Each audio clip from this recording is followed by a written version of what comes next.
Hey there folks, I'm Eric Osberg and this is the Outdoor Report. Today is Tuesday, September 25th I think, and I'm here at Otter Tail Lake to take advantage of the full moon walleye bite. It's been so cloudy and rainy the last couple of nights. The full moon was actually Monday that I didn't get a chance to take advantage of it, so we're gonna give it a shot.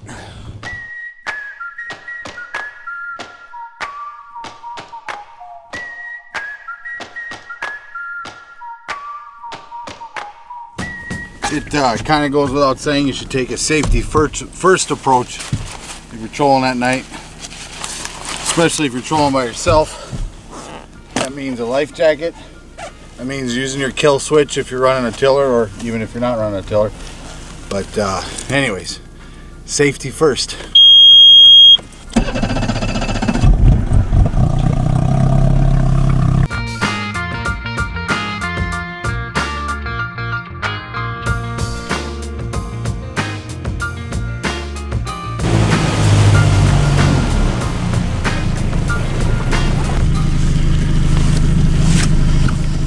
Well, that didn't take long at all.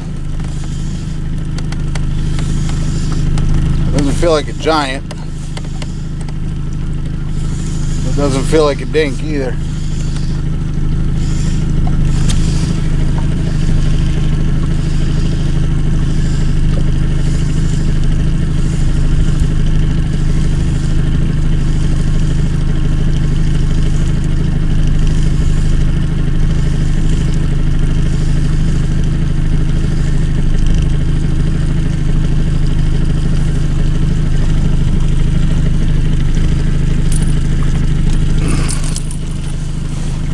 A good eater right there, huh?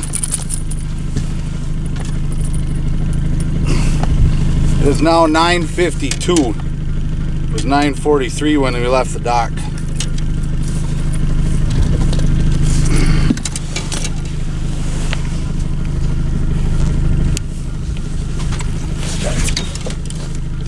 Lots of those out here.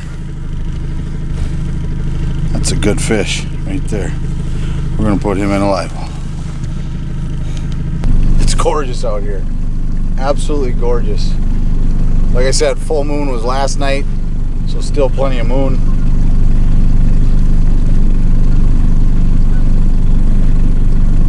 There were 3 other trucks at the landing, so I'm not the only one out here, but I do not see another boat.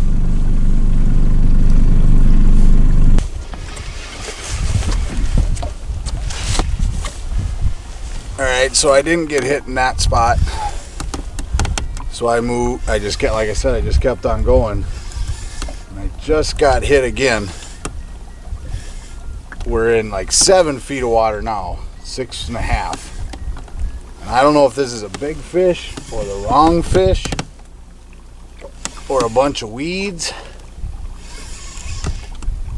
or all the above.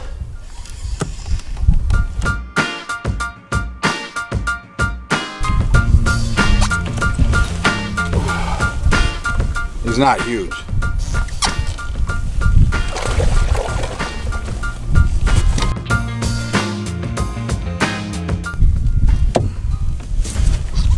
There you go. Lots of those out here. That is a perfect eater. Look at that. Let me turn this off so you can see it. That is a perfect eater right there. I'm not going to measure him, but I'm guessing he's 14-15 inches. We're going to put him in the live well and see if we can find a bigger one.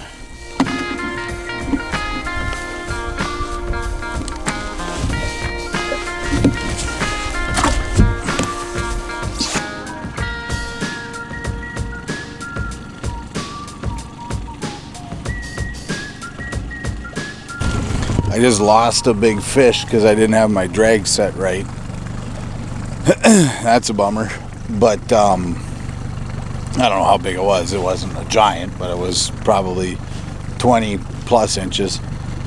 And so I definitely know that there's fish in this area. It's a pretty big area, but I don't have to keep running down the shore. And so I'm gonna grind it out here till I don't get anything on a pass. I did have one pass where I didn't get anything, but anyways, I'm not gonna hopefully show you the spot, although that wouldn't be so bad either. But anyways, as you'll see, I'm working, I guess, a secondary brake, maybe you could call it. That's the main brake, but I'm catching fish up here, and that's a good 50-60 yards away from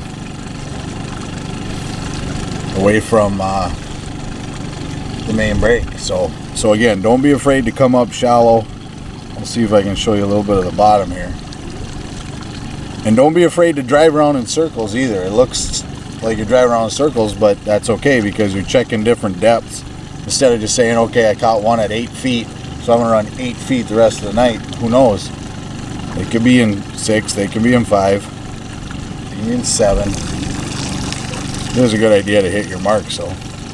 But you'll see the bottom changes. I just turned the boat a little bit, and we went from 7 something to 6 something, so mix it up. All right, so now it is 1 in the morning, and I've got 5 good fish in the box. I've let probably 4 or 5 go that were just, one of them was maybe a keeper, the others were not keepers, they were dinks. So I'm gonna go. I gotta work tomorrow, and I'm looking at about 6 hours of sleep, which is enough for me. So I just wanted to explain a little bit about what we were using and why, I guess. So this was the first lure, Rapala. Oh, there's a bite. Missed him. So this was the first lure, Fire Tiger, shallow, right? And that produced good fish. And then we switched it up a little bit. I went to the flicker shad just because the other one wasn't working awesome. I mean, it was working, but it wasn't working awesome. I did lose 2 big fish. I don't think they were giants. I know they weren't giants. And then this is the flicker shad, number 5. I'm using braid, swivel, mono leader, and a big old clip. And as far as the rod goes, I'm using the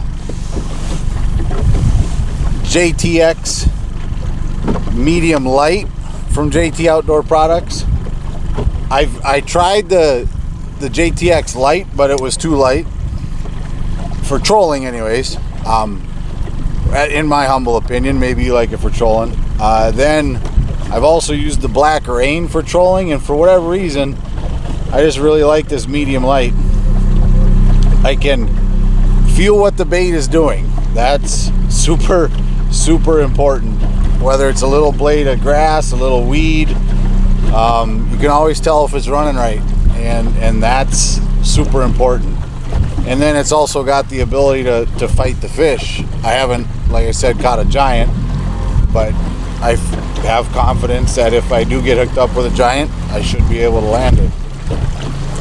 Interestingly enough, the wind has switched completely around. It was a northeast wind, now it's a northwest wind.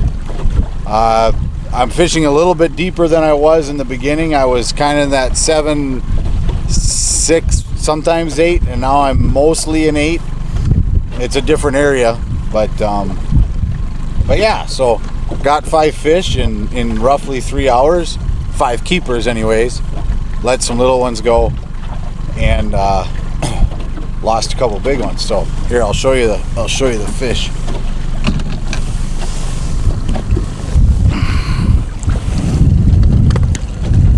We should be running right for a little bit.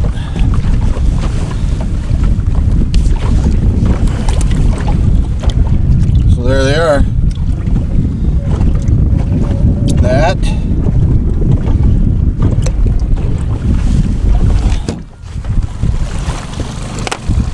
is a nice batch of eaters. Sorry, the wind grabbed me. So anyways, if you're into catching fish and you're into trolling, you might want to consider coming up to Otter Tail Lake. This is the end of the September full moon. There will be one more full moon. Well, there'll be one every month, but the October full moon, as cold as it can be pretty awesome. I think my best night ever was an October full moon. So don't be afraid to go shallow on top of the break. Look for those secondary breaks, look for those indentations, look for weed beds. Try between 10 and 6 feet of water. You can try shallower if you want. And 1.9 to 2.4, 2.5 miles per hour. And you can have yourself a fish fry.